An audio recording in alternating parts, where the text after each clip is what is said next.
You're watching Metals in Motion. I'm Thalia Hayden with ETF Guide. We're glad to see you again. The global energy map is being redrawn in real time.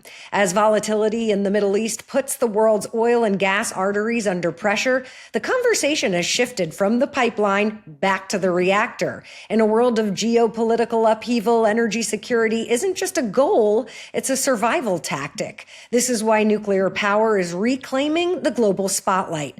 Joining us now to discuss this further is John Ciampaglia, CEO at Sprott Asset Management. Welcome, John. Yeah, thank you for having me back. Now, for nuclear, the narrative has shifted from alternative energy to mission-critical baseload power. How does nuclear power compare to other energy sources? Yeah, well, obviously, this conflict in Iran has had an incredible impact on a number of supply chains, whether that's oil, gas, LNG, and other derivative products like sulfuric acid, urea, you name it. And it is having a really incredible impact on countries that are dependent on that region for their feedstocks of fuel and other industrial commodities. And this is really highlighting the fact that uranium, which is the fuel for nuclear energy, has been absolutely uninterrupted, has had no impact at all from this conflict. So it does help to illustrate the benefit of diversifying your energy mix, meaning producing electricity from many different sources, so you're not overly reliant on one type of fuel or one type of supplier. And this is the second kind of energy shock that we've had in just 4 years, which is really, I think, highlighting the benefit of having nuclear energy, which has very high density and operates all the time, which is why it's called baseload power. We see big capital flooding into nuclear projects. Recent deals include large-scale partnerships to deploy next-gen reactors and restart dormant projects. How is the surge in institutional money changing the game for uranium and the nuclear sector?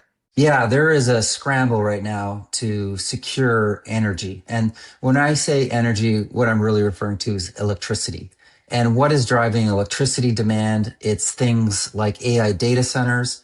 These are very electricity intensive operations.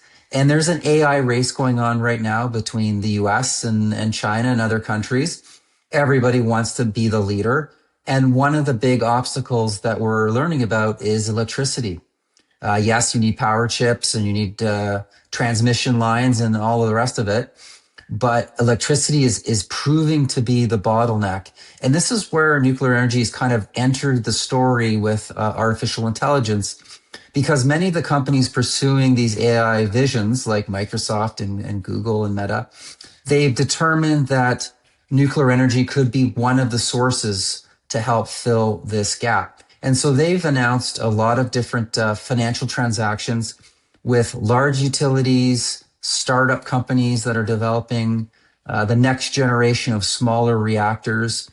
And they're really putting their capital behind these projects. They're often signing very long-dated power purchase agreements at prices for electricity that are way above the current market level. So there is clearly a demand going on, and nuclear is becoming, I think, a very important part of the solution in terms of meeting the energy load growth story that we're starting to see in certain parts of the world. Uranium demand is accelerating faster than supply. Can miners realistically scale production in time to meet that surge? Yeah, it's a really good question, because if you think about how long it would take to, say, build a new AI data center, you're talking about, 3, 4, 5 years perhaps. If you think about how long it would take to build a nuclear power station, that's obviously much longer. And to bring a new uranium mine from discovery to production could be 15 or more years.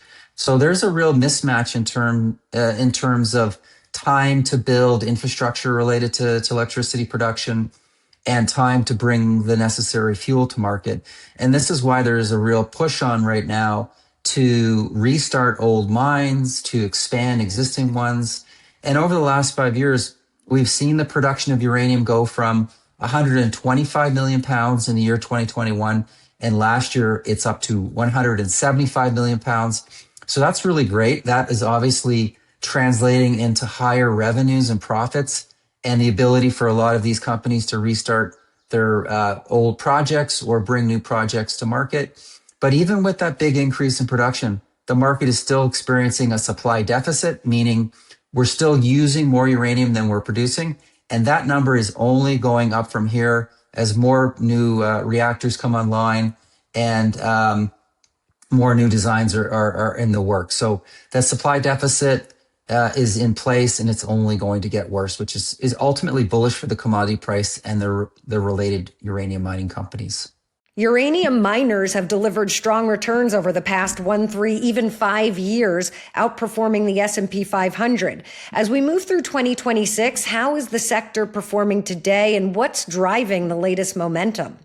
Yeah, I think everyone is kind of connecting the dots that I just laid out around how nuclear energy is going to receive a larger share of the overall electricity pie in the coming years as countries look to diversify and add more load growth to their systems. That is for sure. Investors obviously see this opportunity. They see the increase in production, the increase in pricing for the commodity. 5 years ago, the commodity price was around $25 a pound for uranium. Now we're talking about in the high 80s per pound. So there's been a real lift, and obviously valuations of these companies have increased to reflect that. And that's obviously why capital is coming back into the sector. We've seen very good inflows into physical uranium products like our own, as well as the uranium mining ETFs globally. A lot of capital is coming in because investors see that the fundamentals are durable and they are expected to play out for many, many years. This is a theme that we think is still in the early innings, and it is a very long duration cycle. So this is why capital is coming back into the sector. This is why their returns have been robust, because there's been a real, wholesale re-rating of the industry as it's come back into favor.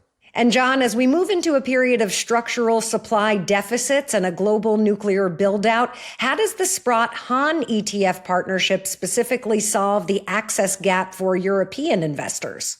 Yeah, well, we have a partnership that we've had in place for the last few years with HANetf, where we've brought some of our most popular ETFs from North America to European investors. And Europe in particular has really felt the brunt of the energy shocks the last few years, given it's very, dependent on other countries for things like natural gas, LNG, and oil.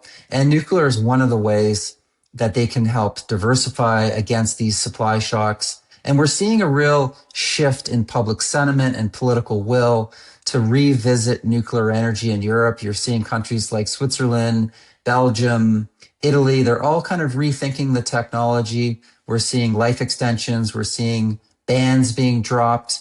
And all of this is obviously attracting investor interest. So in Europe, we've got a couple of uranium mining ETFs with HAN, as well as a vehicle that holds physical uranium through the Sprott Physical Uranium Trust. And all of those vehicles have proven to be very popular with European investors. Thanks so much, John. Thank you very much for having me. That does it for today's episode of Metals in Motion. For more information on what we discussed today, you can visit HANetfs.com. And if you enjoyed the show, please hit that like button and tell us in the comments section below. I'm Thalia Hayden with ETF Guide. Thanks for watching. We'll see you next time.